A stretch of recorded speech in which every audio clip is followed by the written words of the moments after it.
Buen día, profe. ¿Cómo estamos? Bien, ¿y vos, profe?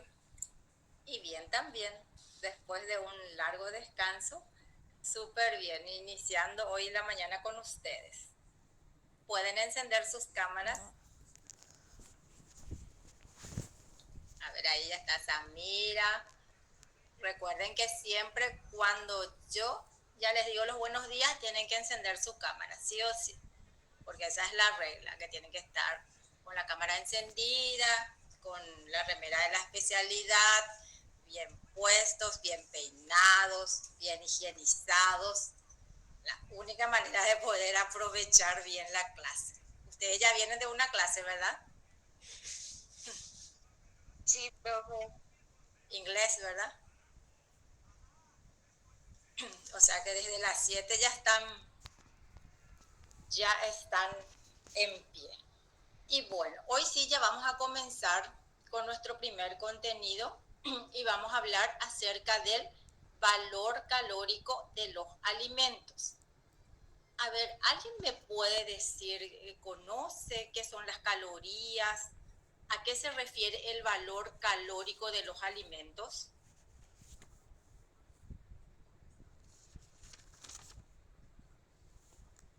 ¿Nunca escucharon? Calorías.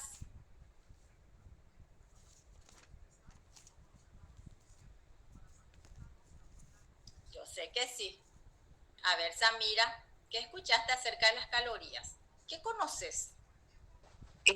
Lo que sé las calorías es que para mí es una especie de combustible para el cuerpo y que por lo general para una persona normal, adulta, se tiene que consumir entre 2.000 a 3.000 calorías al día y una vez que se exceda esa cantidad de calorías se empieza a acumular grasas y se producen enfermedades como la obesidad y problemas cardiovasculares. Eso es lo que yo sé de las calorías. Excelente, Samira, muy bien. Es la moneda energética, porque las calorías son las energías que se encuentran contenidas en los alimentos. ¿Y para qué necesitamos esa energía? Para que nuestro organismo funcione correctamente, para que el corazón pueda bombear la sangre, para que los riñones cumplan su función, los pulmones, etcétera, etcétera. Para hablar, para andar, caminar, saltar, necesitamos de energía, por eso que sí o sí necesitamos de los nutrientes. ¿Alguien más que pueda aportar lo que dijo Samira? Que está súper bien, excelente. No importa si se equivocan, porque eso ya siempre luego vinimos diciendo que de los errores uno aprende, uno no tiene por qué tener vergüenza de estar opinando y si se equivoca no pasa nada porque somos humanos y todos, absolutamente todos nos equivocamos. Estamos acá precisamente para aprender. ¿Qué más? ¿Cuáles son los nutrientes que están presentes en los alimentos?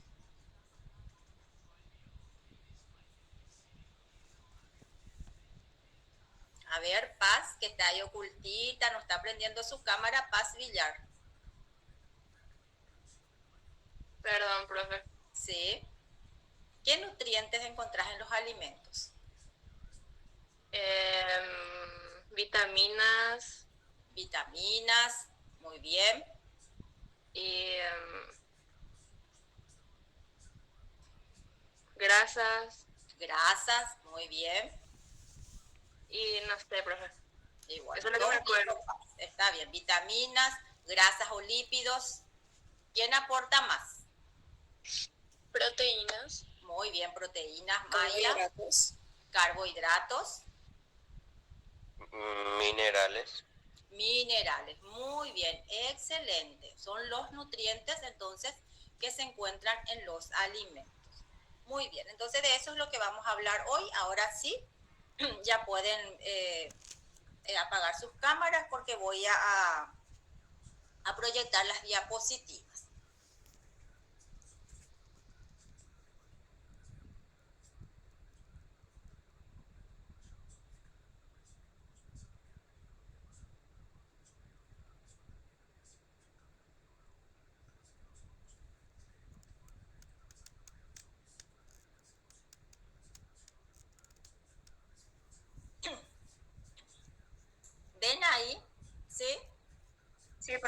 Ok.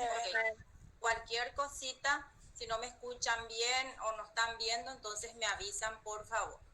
Entonces, así como ya dijimos al inicio, hoy vamos a hablar acerca del valor calórico de los alimentos, es decir, la cantidad de energía que nos proveen los nutrientes que se encuentran en los alimentos. Y esta energía se mide en calorías. Por eso podemos decir que las calorías equivalen a la cantidad de energía que nos proveen los nutrientes. Esta cantidad de caloría o cantidad de energía que necesitamos, lógicamente, que va a variar según ciertos factores. En primer lugar, por ejemplo, la edad. Por supuesto que un bebé tiene diferentes necesidades nutricionales que un adolescente, que un joven, que un adulto mayor. Entonces, el primer factor que va a influir en la cantidad de energía que uno tiene que consumir es la edad.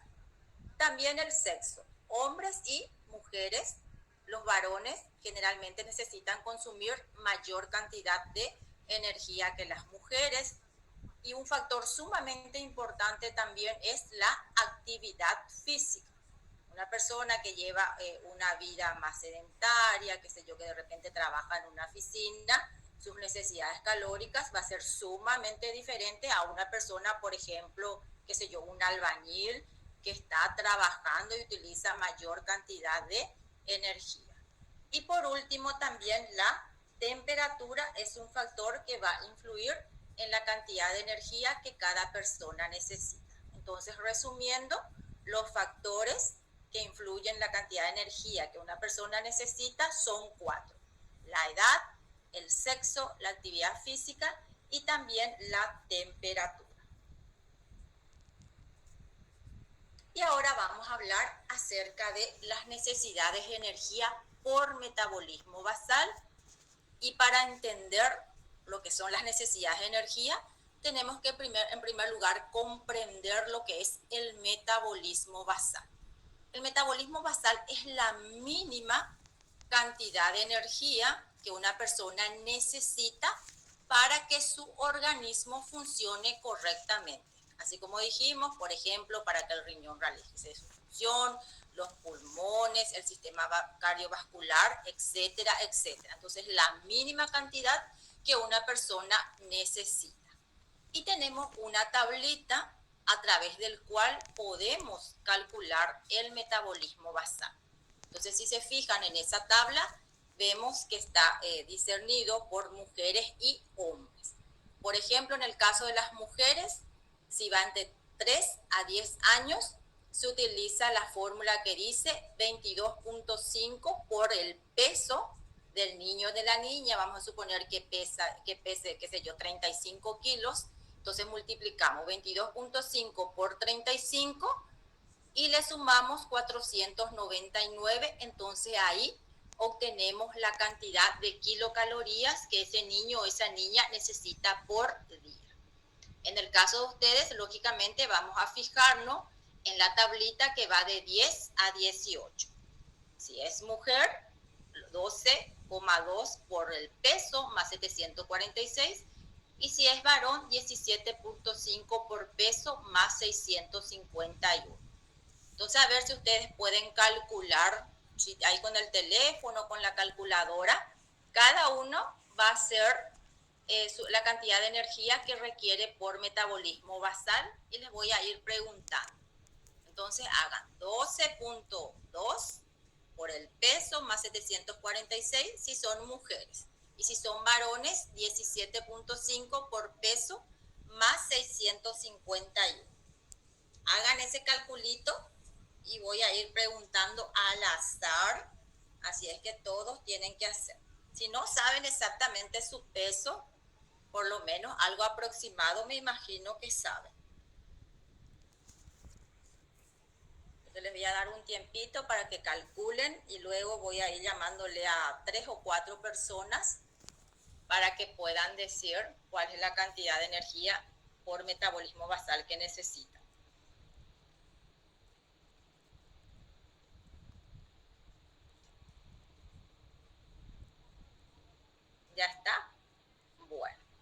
A ver, Flor Nilda, ¿cuánto te salió? 1575.6. Muy bien, 1575.6 kilocalorías por día. Entonces, Flor, o sea, Nilda, necesita esa cantidad de kilocalorías consumir por día para que su organismo funcione correctamente, pero es la mínima cantidad de energía. Vamos a ver ahora, Galeano Nicole. Sí, profe, Sí. 1514,6. 1514,6. Muy bien, entonces ya tenemos el valor de dos mujeres. Ahora vamos a los varones. Acosta Lucas. Sí, me salió 1963. ¿Cuánto? 1963. 1900 y algo. Muy bien, un poquitito más que en el caso de las mujeres. ¿Y Ábalos Alejandro? A mí me salió 2190. 2190, muy bien. Entonces ahí ya vimos más o menos la cantidad de energía que necesita un adolescente por metabolismo basal. Pero recuerden siempre que eso es la mínima cantidad de energía. Pero ¿qué dijimos al inicio? ¿Cuál es el factor que influye también en la cantidad de energía que uno necesita? Es el factor sobre todo de la actividad física que uno realiza. Entonces, en la siguiente tabla vamos a ver las necesidades totales diarias. ¿Eso qué significa? Que ese resultado que te salió del metabolismo basal van a multiplicar por el factor de acuerdo al tipo de actividad que uno tenga. Y nuevamente tenemos niños, niñas, mujeres, hombres, tenemos el rango de edad y el tipo de actividad que uno tenga. Vamos nuevamente en el caso de mujeres de 14 a 18 y varones de 14 a 18, que es el rango en el cual ustedes están. Entonces, cada uno se va a analizar de acuerdo al tipo de actividad que tenga. Entonces, si yo tengo una actividad sedentaria, eso significa que no me muevo absolutamente nada, no hago ningún tipo de ejercicio, no camino, no bailo, no salto a la piola. Entonces, si no hago ningún tipo de actividad, tengo una actividad sedentaria. Entonces, el resultado que a ustedes les salió inicialmente van a multiplicar por 1,26 en el caso de una mujer y en el caso del varón 1,38. Ahora, si yo tengo una actividad liviana, entonces voy a multiplicar por 1,46, 1,46 también en el caso de los hombres. Y por último, si ya tengo una actividad fuerte, el factor en el caso de las mujeres sería 1,55 y en el caso de los varones 1,88.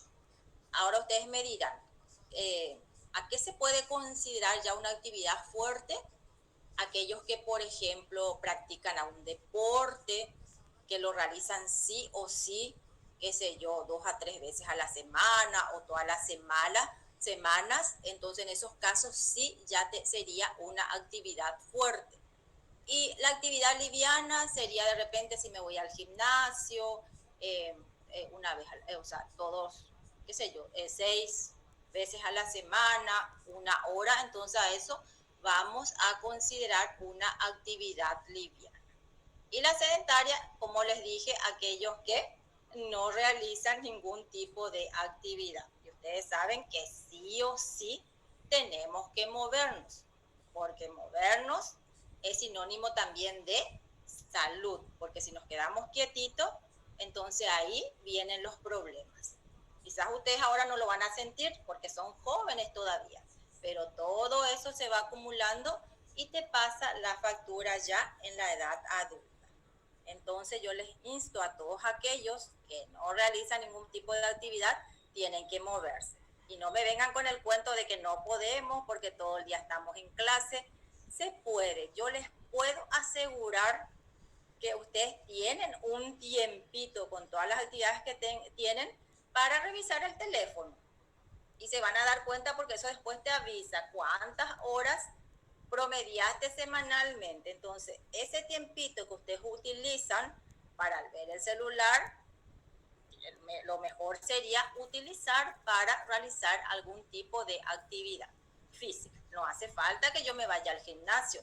En la casa mismo puedo hacerlo. Puedo caminar, puedo saltar a la piola, puedo poner, qué sé yo, un video, una música que me gusta, puedo bailar y todo eso ya incluye, verá, como un tipo de actividad física.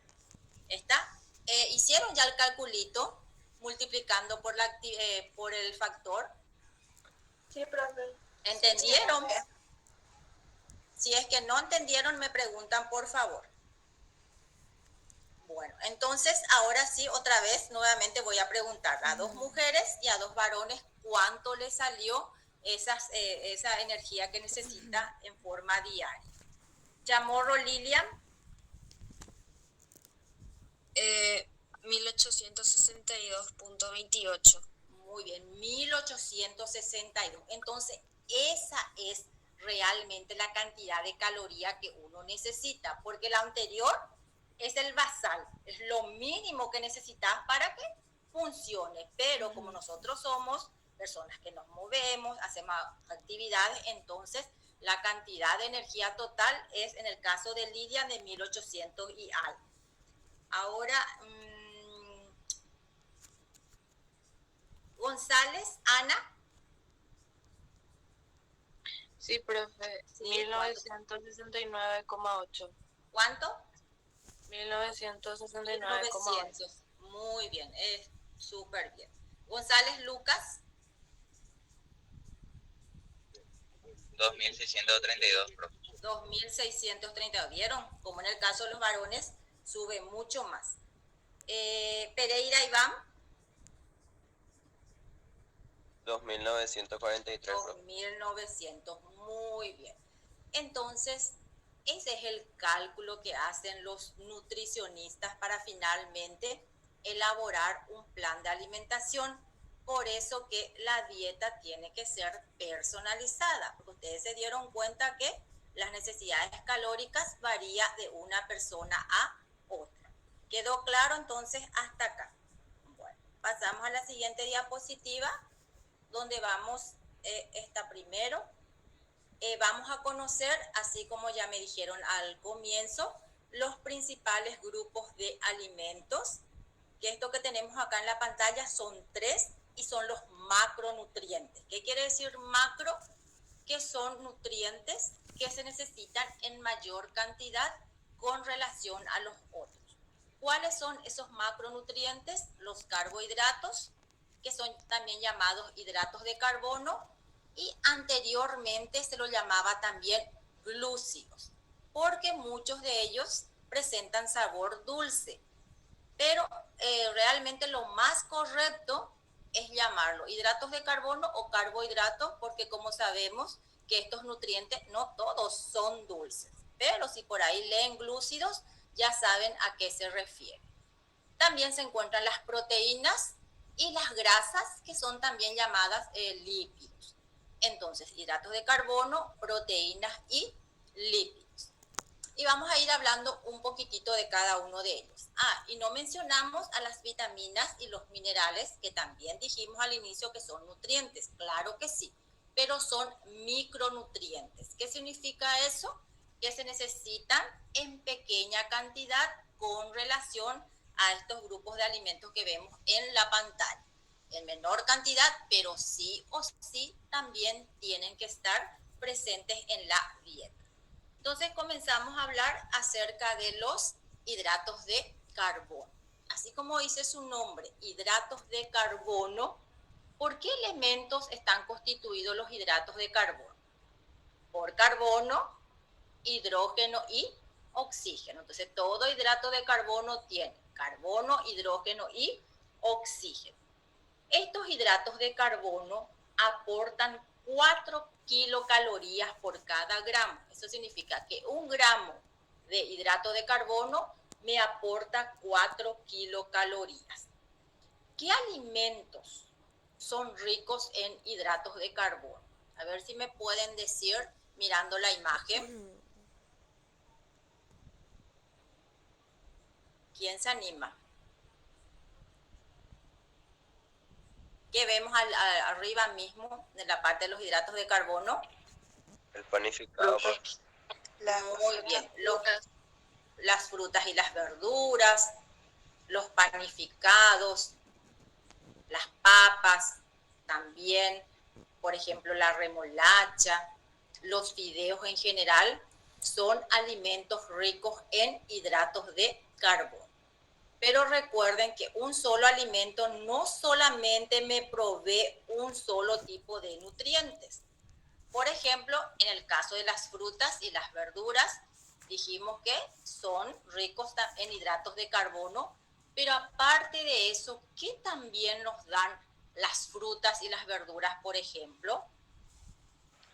Aparte de ser fuente de hidratos de carbono. Vitaminas. Muy bien, vitaminas. También los minerales, ¿verdad? Porque solemos escuchar, qué sé yo, son ricos en hierro, qué sé yo, ricos en zinc. Entonces también vitaminas, minerales y sobre todo también nos proveen las fibras. Pero las fibras no son nutrientes. ¿Eso qué significa? Que no se absorben porque no tenemos una enzima que pueda hacer que esas fibras se absorban. Pero ¿por qué es importante el consumo de fibras? Para mejorar el tránsito intestinal. O sea, por eso que sí o sí también tienen que estar presentes en nuestra dieta. Entonces, eso en relación a los hidratos de carbono.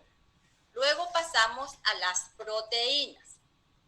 Las proteínas tienen también carbono, tienen también hidrógeno, tienen oxígeno, pero también tienen nitrógeno. Entonces, todas las proteínas tienen nitrógeno y son moléculas grandes que están constituidas por unidades de aminoácidos. Por eso el término de amino, donde está el nitrógeno, y ácido, donde está el carbono, el hidrógeno y el oxígeno. ¿Cuántos kilocalorías por gramo nos dan las proteínas? Igual que los hidratos de carbono, 4 kilocalorías por cada gramo de proteína. ¿Eso qué quiere decir? Que, por ejemplo, qué sé yo, 1 gramo de carne vacuna me provee 4 kilocalorías. ¿Qué alimentos son ricos en proteínas? A ver si me pueden decir. Las carnes, profe. El pescado. Muy bien, las carnes en general, ¿verdad? La carne roja, la carne blanca, todo lo que sea carne es fuente de proteínas. Aparte de las carnes, ¿qué más? Los lácteos. Muy Las bien. legumbres, profe, también. ¿Quién? Las legumbres también, profe. Muy bien, exactamente. Todo lo que tenemos acá en la imagen son proteínas de origen animal. Y bien, así como está diciendo la compañera, también las legumbres. ¿Por qué? Porque las proteínas también hay proteínas de origen animal, como vemos acá en la imagen, y proteínas de origen vegetal. Y entre las proteínas de origen vegetal están las legumbres. ¿Cuáles son las legumbres? A ver si me pueden mencionar. Las lentejas, profe, porotos, garbanzos. Muy bien. Excelente. Garbanzos, lentejas, porotos. Entonces son proteínas de origen vegetal que también tienen que estar presentes en nuestra dieta. Entonces hacer una combinación, qué sé yo, de repente un día consumo proteína de origen animal y otro día proteína de origen vegetal. Pero ¿cuál es la diferencia que existe entre una proteína de origen animal y una proteína de origen vegetal? ¿Qué suelen escuchar? Seguro que por ahí escucharon que las proteínas de origen animal tienen mayor valor biológico que las proteínas de origen vegetal. Eso es lo que solemos escuchar con frecuencia y de hecho que eso es así. Pero finalmente yo puedo hacer que una proteína de origen vegetal se iguale a una proteína de origen animal. Y les voy a explicar cómo. En primer lugar, entonces vamos a centrarnos a las proteínas de origen animal. Dijimos que las proteínas están formadas por unidades que son llamadas aminoácidos. aminoácidos, 20 son esenciales y otras son no esenciales. ¿Qué significa no esenciales? No significa que mi organismo no necesita. Sí lo necesita, pero mi propio organismo lo produce. Entonces yo no tengo necesidad de incluir estas proteínas a través de los alimentos. Esas son no esenciales. Pero las esenciales son aquellas que mi organismo también necesita, pero no lo puede producir. Entonces, ¿de dónde voy a obtener esas proteínas? Lógicamente, de los alimentos. Entonces, ¿qué pasa con una proteína de origen animal? Vamos a suponer una carne vacuna. Esa carne vacuna tiene los 20 aminoácidos esenciales que mi organismo necesita. Entonces podemos decir que las proteínas de origen animal tienen un alto valor biológico. ¿Por qué? Porque en ese pedazo de carne ya están los 20 aminoácidos. ¿Qué pasa en el caso de los vegetales? Vamos a suponer el poroto, dijimos que es fuente de proteína, pero ese poroto no tiene los 20 aminoácidos. Vamos a suponer que ese poroto solamente tenga, qué sé yo, 12 a 15 aminoácidos, entonces nos faltan los otros 5. Por eso es lo que se dice que las proteínas de origen vegetal tienen un menor valor biológico que las de origen animal. Pero yo también les dije que puedo hacer que una proteína de origen vegetal se iguale a una proteína de origen animal. ¿Cómo? Haciendo la combinación perfecta. Y una combinación perfecta, por ejemplo, es la del poroto con el arroz. Súper bien. ¿Por qué? Porque el arroz tiene los aminoácidos que le falta al poroto. Entonces, si yo pongo poroto más el arroz, finalmente voy a obtener los 20 aminoácidos para que esa proteína se transforme en una proteína de alto valor biológico. De ahí la importancia, ¿verdad?, de los nutricionistas, porque ellos son los especialistas que te van a orientar, por ejemplo, cómo combinar una proteína de origen vegetal con otra para que finalmente se transforme en una proteína de alto valor biológico. ¿Entendieron? Así es que esa comidita que de repente ustedes comen allá en el colegio del MED, que viene el poroto generalmente con el arroz, es una combinación perfecta, una proteína de alto valor biológico. ¿Quedó claro? Sí, profe. Sí, muy bien. Si es que no entienden algo, por favor, me van preguntando. Y por último le tenemos a las grasas, o también son llamados lípidos. Estas grasas están formadas por ácidos grasos y glicerina, que no hay que tenerle miedo porque las personas es como que le tienen pánico a las grasas.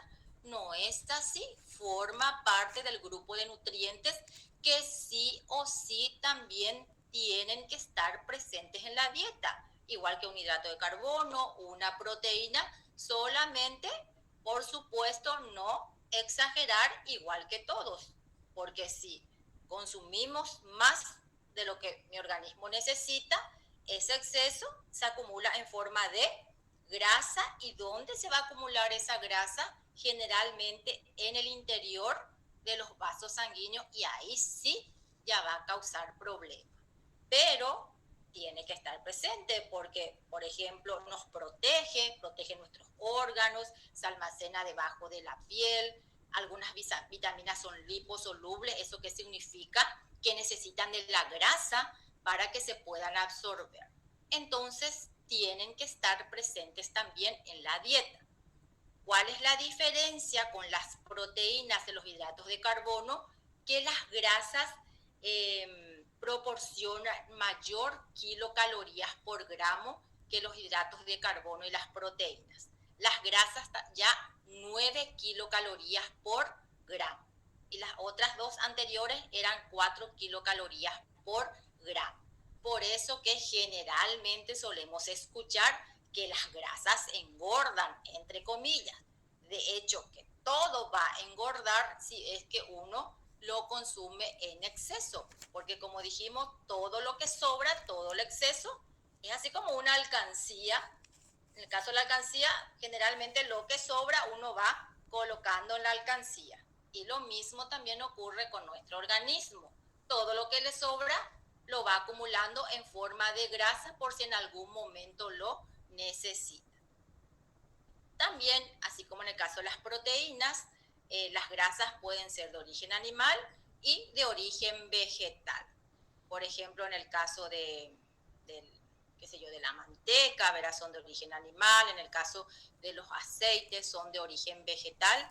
Y también los frutos secos son buena fuente de grasas que son saludables. Porque están también las grasas saturadas, que no son saludables, y las grasas insaturadas, que esas sí son saludables. ¿Qué alimentos sobre todo tienen grasas saturadas? Aquellos alimentos que están muy procesados. Por eso tenemos que evitar consumir alimentos muy procesados. De vez en cuando lo podemos hacer, pero si es que podemos la mayor de las veces consumir alimentos naturales, comida que se hace en la casa, los jugos naturales que hacemos en el momento y lo consumimos, no caer también en ese tema de que los jugos que se venden en los supermercados, que te dicen que son naturales, y uno ve la cantidad de ingredientes que tiene. Entonces, ¿qué quiere decir? Que ese alimento está ultra procesado. Cuanto más ingredientes, más procesamiento tiene ese alimento. Entonces, en lo posible, tenemos que evitarlo. ¿Quedó claro? ¿Alguna consulta hasta acá? No, profe. Ok, bueno. Y ahora pasamos a las funciones de las sustancias nutritivas. Algunas son energéticas, otras son formadoras o plásticas y otras son reguladoras. Cuando hablamos de nutrientes energéticos, como dice su nombre, son aquellos que nos proveen energía. ¿Qué nutrientes les parece que tienen esa función de que son energéticas? ¿Serán los hidratos de carbono? Sí, profe. Sí. ¿Y Sí, qué profe. más también? Proteína. Las proteínas. ¿Están de acuerdo que las proteínas nos dan energía? Las grasas, profe. Las grasas, ¿sí? Entonces, los hidratos de carbono y las grasas o lípidos son alimentos energéticos. Ahora sí, las que son formadoras o plásticas, ahí sí se encuentran las proteínas, porque como dice su nombre, son formadoras. Entonces, ¿qué es lo que forman?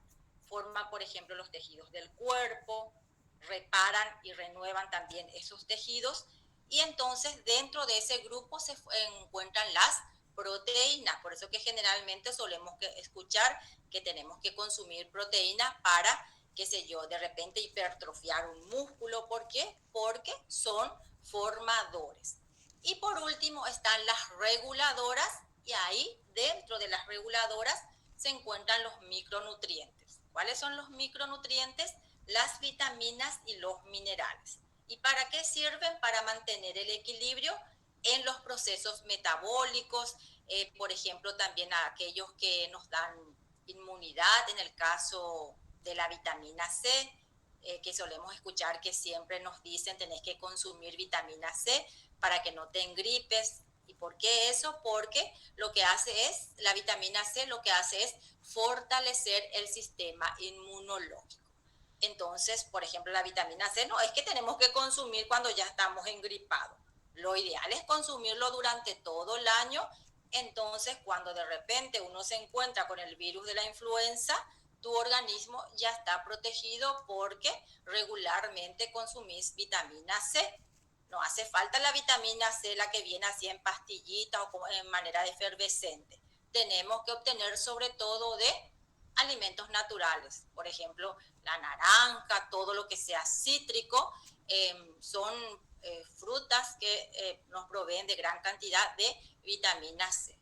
Entonces, siempre tenemos que estar consumiendo para que nuestro sistema inmunológico funcione de manera correcta.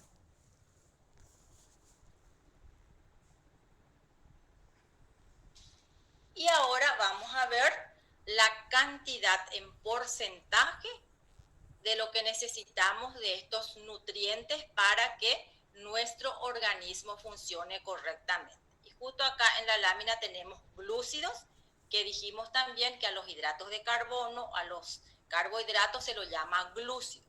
¿Qué porcentaje de glúcidos tenemos que consumir diariamente? Más o menos entre 55%. ¿Eso qué significa? Que son los macronutrientes que tenemos que consumir en mayor cantidad con relación a los lípidos y a las proteínas. Entonces sería más un cálculo aproximado de 1860 calorías. En el caso de las proteínas, 15%, y en el caso de los lípidos, 30%. Entonces el orden sería hidratos de carbono, lípidos y grasas, o lípidos o grasas, y por último las proteínas. Eso es haciendo un cálculo más o menos aproximado.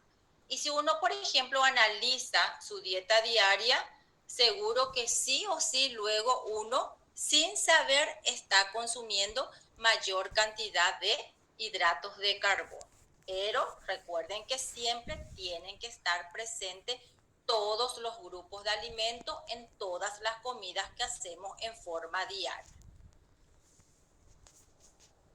Y por último, vamos a recordar nuevamente nuestra olla alimentaria. Lo siento, no te entiendo.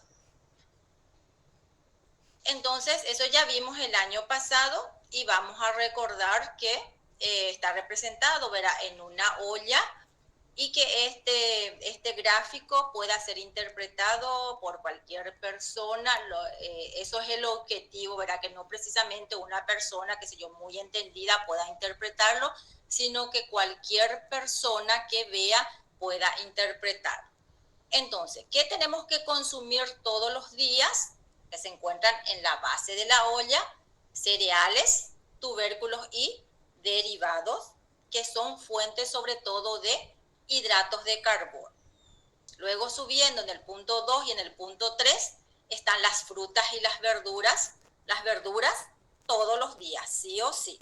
La ensalada tiene que estar presente, no se olviden, tanto en el almuerzo como también en la cena. Eso es lo que estuvimos insistiendo luego desde el año pasado. No olvidarse de la ensalada. Y las frutas, consumir 2 a 3 frutas en forma diaria y aprovechar las frutas de estación. Acá en el Paraguay tenemos una variedad de frutas, entonces aprovechar esa fruta de estación, porque las frutas de estación lógicamente que son más baratas. Hasta inclusive uno en la casa, qué sé yo, de repente tiene una planta de pomelo y hay que aprovecharlo, porque ¿qué solemos ver?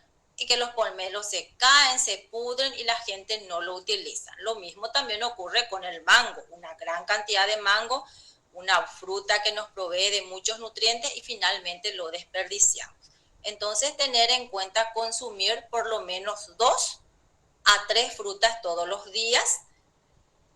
Luego en el punto 4, leche, queso o yogur 2 veces al día, que son ricos en proteínas. El punto 5 también carnes, legumbres secas y huevos, así como mencionamos, 4 a 5 veces por semana, 2 a 3 veces por semana. O sea, lo que tenemos que hacer es intercalar. No todos los días carne roja o carne de pollo, porque eso también aburre, sino que hacer, qué sé yo, un día carne vacuna, al día siguiente pollo, el otro día, qué sé yo, una legumbre, poroto, garbanzo, etcétera, etcétera. Y el huevo, que es una fuente de proteína, es barata, entonces tenemos que incluir, de hecho, luego que el huevo es la proteína estrella. Entonces hay que consumirlo. Hoy en día los nutricionistas dicen que es importante consumir huevo todos los días. Por ejemplo, en el desayuno y también en la merienda. Azúcares o mieles en poca cantidad, aceites o grasas también en poca cantidad. Y no olvidar hacer las 5 comidas del día en lo posible, ¿verdad? Desayuno, media mañana, almuerzo, media tarde y cena. ¿Por qué se insiste en las 5 comidas? Si bien hoy en día algunos ya dicen que no hace falta, pero particularmente yo soy fan de las 5 comidas del día. Entonces, qué sé yo, si uno de repente hace una media mañana, finalmente no llega con mucha hambre al almuerzo, entonces ahí sí puede regular su ingesta. ¿Qué pasa cuando uno llega con mucha hambre a la siguiente comida? Entonces es ahí lo que uno no mide la cantidad y consume más de lo que su organismo necesita, y ahí finalmente ese exceso se acumula en forma de grasa, uno sube de peso, primero está en sobrepeso y finalmente ya se llega a la obesidad, y sabemos que la obesidad es una enfermedad y que trae aparejada una gran cantidad de enfermedades. Y hasta aquí nuestra clase del día de hoy. No sé si es que tienen alguna consultita, algo que ustedes quieran aportar.